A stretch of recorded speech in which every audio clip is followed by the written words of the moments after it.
Welcome back to Newsday. Thanks for staying tuned. Well, the Edo State government has denied the purported revocation of the certificate of occupancy of 13,545 hectares of land belonging to Presco PLC.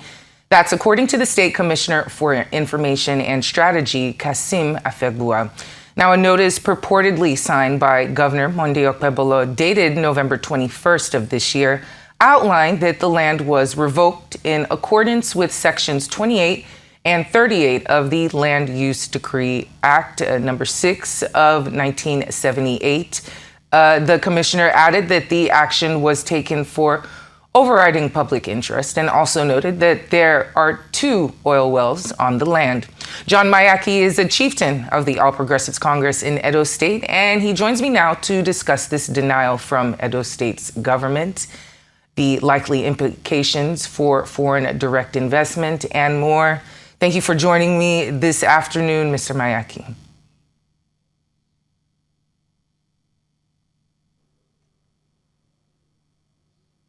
Not sure if you can hear me, Mr. Mayaki. And in that case, we will make sure to reestablish connection and get back to that interview right after this. Oh, it seems like we have connection. Thanks for joining us, Mr. Mayaki. So the Edo State government has repudiated the revocation of this land, claiming that the former EDO, Edogis MD, acted unilaterally. Do you accept this explanation? What does it reveal about the internal control mechanisms and command structure within the state's land administration system? Thank you so very much, Awa. Yes, when the news broke through an advertorial in the Vanguard newspaper that Presco PLC's statutory right of occupancy was revoked, the governor immediately, the next morning, said no, it has to be reversed because the process didn't pass through due process, or it wasn't approved by the governor himself. You know, ministry by ministry, agency, and parastatals of government cannot always come and seek the governor's approval or before they need to do anything. Otherwise, the bureaucracy will be too much, too heavy. And so when the MD, the former MD, who has been suspended now, took that decision, the governor said no, this property as a whole cannot be revoked. Presco PLC property cannot be revoked, but the section that is in question are those with oil wells. And this oil well belong to the federal government, with the state owning the land, but the property, the oil well, belongs to the federal government. And so the governor did right to say no. This Presco is an international company into agribusiness, with a lot of investment in Edo State, heavy investment with employment possibilities, with a lot of prospect for the state. Talk of IGR, talk of employment, providing security around where they operate. And the governor said, no, look, we need investors in the state. For the governor to give opportunity for investors to continue to come to Edo State and to do business, in order to revoke the decision of the former MD. And it was quite interesting what the governor has done. He has shown that investors can have confidence to do business in the state. He has shown due process. He has shown that he listens and that he's ready to lead. Well, the APC is currently, in opposition to the state. From a governance perspective, what's the political cost to the state administration in this situation when such a major policy decision is made publicly and then reversed publicly, immediately retracted? How does this reflect on the competence or stability of the government in Edo State? There's nothing new. When something is done, it's not difficult for you to reverse a decision that is unilateral, that is taking suo motu, that the MD of an agency sits down and take a decision, without proper clearance from the clearing authority.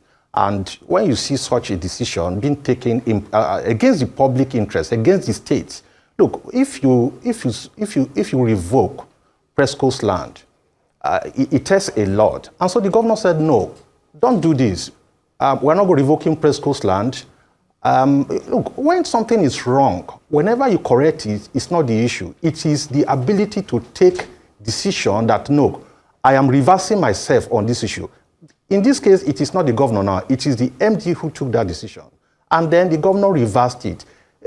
Anywhere you go around the world, leadership is all about taking responsibility for whatever happens. The governor has taken responsibility to say, no, that decision is unilateral, it's against his decision. I am revoking, I'm reversing it, and I'm suspending, if not sack, I'm suspending the MD. It shows courage in leadership. And since you said this happens all the time, could you tell us how this will play out? How this episode, the revocation of the land and then the chaotic reversal, how could it have damaged the overall investor confidence in the state? International investors, financial institutions, some of them evaluate sovereign risk and political risk perceived in the security of long-term investments in the state. Edo State is particularly land heavy. So how is this going to be perceived? No, this shouldn't damage any confidence in the state. Look, rather, it boosts the investors' confidence in the state and in the administration of Governor Monday Okpebholo. If a decision is taken and the governor says no, I reverse that decision. Of course, that tells you that investors can be sure of doing business in the state. Rather than you thinking it will damage investors' confidence in the state, you think about it as in a situation where investors can say, no, we have a governance system in Edo State that will not tolerate anything adverse to investors. That is the light in which we see it, that there is a leadership in the state that takes responsibility for whatever happens in the system and an ability to also correct it immediately, not waiting for the situation to degenerate. He immediately said no, he reversed it and sacked the MD. It boosts the investors' confidence and also tells Presco, the management of Presco, to say, look, whatever you need to do in Edo State, we are here with you.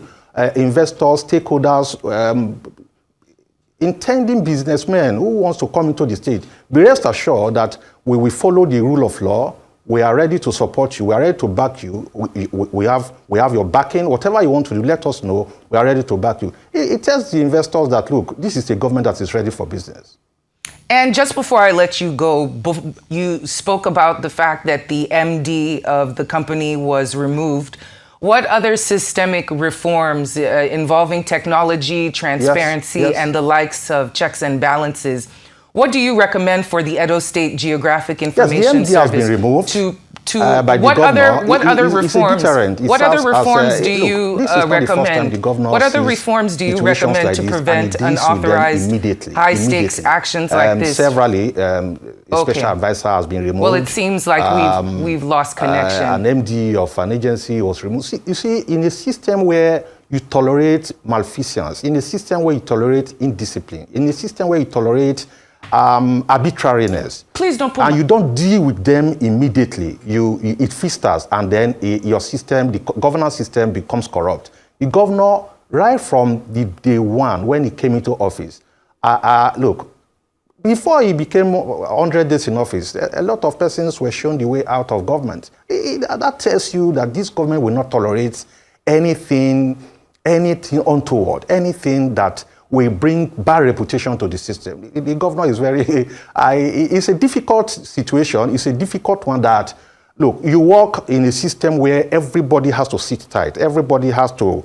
put on his thinking cap and then do things rightly. If you do things out of the laid down rules, you find yourself to blame if you can't explain yourself. I think it's encouraging. If we encourage this type of system, we will all get it right. Nobody should think because the governor is from my place. Oh, the governor, the person in question is from the governor's senatorial district. Whereas some other persons in Edo South, some other persons in Edo North, we say, oh, our people are suffering the system. There's nothing like nepotism, cronyism, and all of those. No. Look, if you are wherever you are from and you want to serve, be prepared to serve and bear the burden of service. And that is the situation you find us here, you will find in Edo State. We should encourage the governor to continue to do more. When you see anything wrong, you deal with it immediately. You don't allow it to fester. John Mayaki, Edo State APC chieftain, thank you so much for joining me this afternoon.